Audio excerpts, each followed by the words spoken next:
Hello everyone, welcome back to our special series of new income tax bill 2025। अगर आप भी new income tax bill 2025 के बारे में और जानना चाहते हैं तो हमारे चैनल को सब्सक्राइब कर लीजिए और अगर पुरानी वीडियो नहीं देखी है तो जरूर देखें। जैसा कि हमने पिछली वीडियो में सेक्शन 35 के अंडर आने वाले एक्सपेंसेस जो कि डिसअलाउड हैं while calculating income from PGBP बताया था, आज हम आपको कुछ और एक्सपेंसेस बताने वाले हैं जो कि डिसअलाउड हैं as per new income tax bill 2025 to बिना किसी देरी के। चलिए शुरू करते हैं। और हाँ, वीडियो को लास्ट तक जरूर देखना क्योंकि आपको एडवाइस ब्रेन की वीडियोस में टैक्स एक्सपर्ट का इनसाइट और कुछ इंपॉर्टेंट टिप्स मिलेंगे। 1. बिना भरे हुए टैक्सेस पर इंटरेस्ट।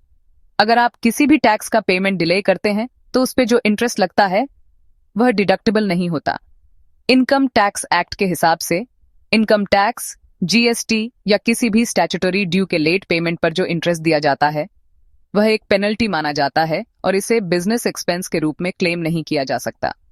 फॉर एग्जाम्पल, अगर आप लेट इनकम टैक्स पेमेंट पर इंटरेस्ट देते हैं तो उसे बिजनेस एक्सपेंस नहीं माना जाएगा। 2. ज्यादा डिप्रिसिएशन क्लेम करना। बिजनेसेस अपनी टेंजिबल एसेट्स जैसे कि मशीनरी, व्हीकल्स एक्सेट्रा पर डिप्रिसिएशन क्लेम कर सकते हैं, लेकिन अगर ज्यादा डिप्रिसिएशन क्लेम किया जाए या किसी ऐसी एसेट पर क्लेम किया जाए जो बिजनेस के लिए यूज नहीं हो रही हो तो वह डिसअलाउ हो जाएगा। फॉर एग्जाम्पल, अगर आपका व्हीकल पर्सनल यूज के लिए है पर आप यस पीजीबीपी के अंडर डिप्रिसिएशन क्लेम कर रहे हैं तो यह क्लेम रिजेक्ट हो जाएगा। 3. स्पेक्युलेटिव बिजनेस का नुकसान। इनकम टैक्स एक्ट के मुताबिक अगर आप स्पेक्युलेटिव ट्रांजैक्शंस जैसे कि day trading, futures and options trading या शेयर ट्रेडिंग में नुकसान उठाते हैं तो उससे किसी भी और बिजनेस इनकम के अगेंस्ट सेट ऑफ नहीं किया जा सकता।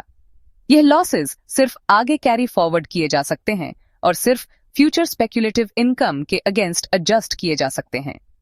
4. प्रोविजन फॉर बैड डेट्स लेकिन एक्चुअल राइट ऑफ नहीं। अगर किसी बिजनेस का बैड डेट एक्चुअल में राइट ऑफ हो जाए तो उसका डिडक्शन क्लेम किया जा सकता है, लेकिन सिर्फ प्रोविजन बनाना जो एक एस्टिमेट होता है अलाउएबल एक्सपेंस नहीं होता। जब तक डेट को इरिकवरेबल डिक्लेयर करके राइट ऑफ नहीं किया जाता तब तक उसका डिडक्शन नहीं मिलेगा। एग्जाम्पल, अगर एक बिजनेस अपनी अकाउंट्स रिसीवेबल का कुछ परसेंटेज एस्टिमेट करता है कि रिकवर नहीं होगा और उसके लिए प्रोविजन बनता है लेकिन एक्चुअल राइट ऑफ नहीं करता तो यह पीजीबीपी के अंडर डिडक्टेबल नहीं होगा। 5. रिलेटेड पार्टीज को मार्केट रेट से ज्यादा पेमेंट करना। इनकम टैक्स एक्ट के मुताबिक अगर आप अपने रिलेटेड पार्टीज जैसे कि फैमिली मेंबर्स, रिलेटिव्स या अफिलिएट्स को ऐसे पेमेंट्स करते हैं जो मार्केट रेट से ज्यादा हैं तो यह एक्सपेंस डिसअलाउ हो सकता है। रिलेटेड पार्टीज के बीच का ट्रांजैक्शन आर्म्स लेंथ बेसिस पर होना चाहिए, मतलब मार्केट प्राइस के हिसाब से होना चाहिए।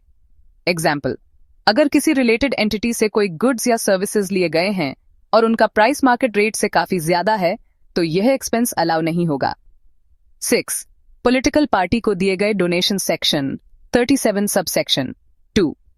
अगर कोई बिजनेस किसी चैरिटेबल ऑर्गेनाइजेशन को डोनेशन देता है तो उसका डिडक्शन क्लेम किया जा सकता है, लेकिन अगर डोनेशन किसी पॉलिटिकल पार्टी को दिया गया है तो यह सेक्शन 37 सबसेक्शन 2 के अंडर डिसअलाउ होता है और इसका कोई डिडक्शन नहीं मिलता। So these are the expenses which are disallowed while calculating income from PGBP. और आज के लिए सिर्फ इतना ही। मिलते हैं नेक्स्ट वीडियो में हम आपको बताने वाले हैं कि अगर आपको एक्सपेंसेस क्लेम करने हैं तो क्या क्या करना जरूरी है। तो एडवाइस ब्रेन को सब्सक्राइब करना मत भूलना। अगर आपको यह वीडियो हेल्पफुल लगी हो तो लाइक, शेयर और सब्सक्राइब जरूर करें। और अगर आपको और भी टैक्स रिलेटेड क्वेरीज हैं तो कमेंट सेक्शन में लिखना ना भूलें। मिलते हैं नेक्स्ट वीडियो में। Thank you. एडवाइस ब्रेन के साथ कनेक्ट रहे। Thank you and have a nice day.